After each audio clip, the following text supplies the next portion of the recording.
अब बारी है मूल अधिकार, जो 6 प्रकार के उनमें से जो चौथा मूल अधिकार हमें मिलता है वो है धर्म की स्वतंत्रता।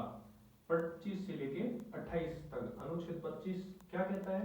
तो अनुच्छेद 25 कहता है धर्म को अपने आप हमें पूर्ण तरह अंतःकरण की क्रिया से मानने, उसके जैसा आचरण करने, उसका प्रचार करने की हमें पूर्ण रूप से स्वतंत्रता है।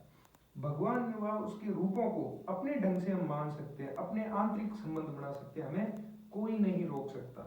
दूसरा कहता है मानने की, हम अपने भगवान को मान सकते हैं बिना किसी भय के, बिना किसी चीज के, कोई हमें मना नहीं कर सकता। हम सार्वजनिक रूप से मान सकते हैं कि हमारा भगवान है, हमारा सिखों के जो गुरु है हम अपना गुरु मान सकते हैं, या फिर जिसमें मुस्लिम जो अपने मानते हैं वो उनको मान सकते हैं, जो अपने बौद्ध धर्म वाले हैं वो बौद्ध को मानते हैं, और जैन धर्म वाले जैनों को अपने यीशु को मानते हैं। तो उसके हिसाब से आप अपने अपने को मान सकते हो, मगर उसमें आपको कोई भी रोक टोक नहीं होगी, आप सार्वजनिक रूप से उनको मान सकते हो।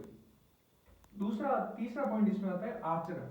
आचरण में क्या है कि आप धार्मिक पूजा कर सकते हो, आपकी परंपरा के हिसाब से आप अपने काम कर सकते हो, समारोह कर सकते हो, आपको कोई रोकेगा नहीं। ये सब आप अपने हिसाब से कर सकते हो, आप अपने विचारों को व्यक्त कर सकते हो, आप अपने धर्म के हिसाब से आचरण कर सकते हो, कोई रोकेगा नहीं। और चौथा जो आता है प्रचार, आप अपने धर्म का सार्वजनिक रूप में प्रचार कर सकते हो, मगर किसी और धर्म के लिए खिलाफ कुछ नहीं कर सकते।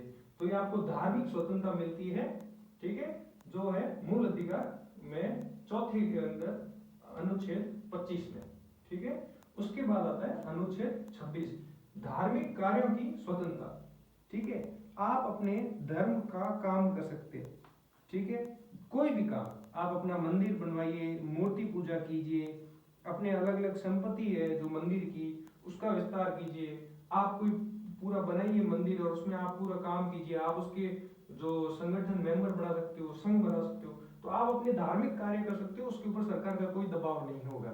जैसे आप मदरसा चला रहे हो, जैसे आप गुरुद्वारा चला रहे हो, तो वो आप अपने धार्मिक कार्य कर रहे हो, उसके अंदर कोई आपका इंटरफेयर नहीं कर सकता। तो वो होता है 26 के अंदर धार्मिक कार्यों की स्वतंत्रता। अब आता है अनुच्छेद 27 आर्टिकल 27 करों में स्वतंत्रता। धार्मिक चीजों के अंदर जो कर लगते हैं उसमें आपको स्वतंत्रता है। वहां पे लोग भेंट चढ़ाते हैं, उसके अंदर कोई कर नहीं लगता। जो पुजारी के पास जो पैसे आते हैं उसमें भी कोई कर नहीं लगता, और वहां के मंदिर में जो जितना पैसा आता है उसका कोई टैक्स नहीं दिया जाता, उससे कर वसूल नहीं किया जा सकता, ठीक है। और इसी के अंदर भेदभाव नहीं होता कि इस धर्म का गवर्नमेंट पक्ष ले, इसका नहीं ले।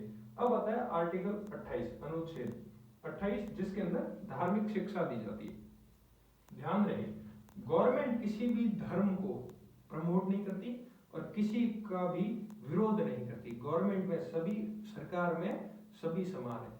तो हमारा जो संविधान है वो कहता है धार्मिक शिक्षा सरकारी जो जगह है जहाँ पे सरकार है वो किसी में नहीं देगी। आप अपना खोलिए, जैसे लोग मदरसे खोलते हैं जो मुस्लिम धर्म वाले, वहां शिक्षा देते हैं।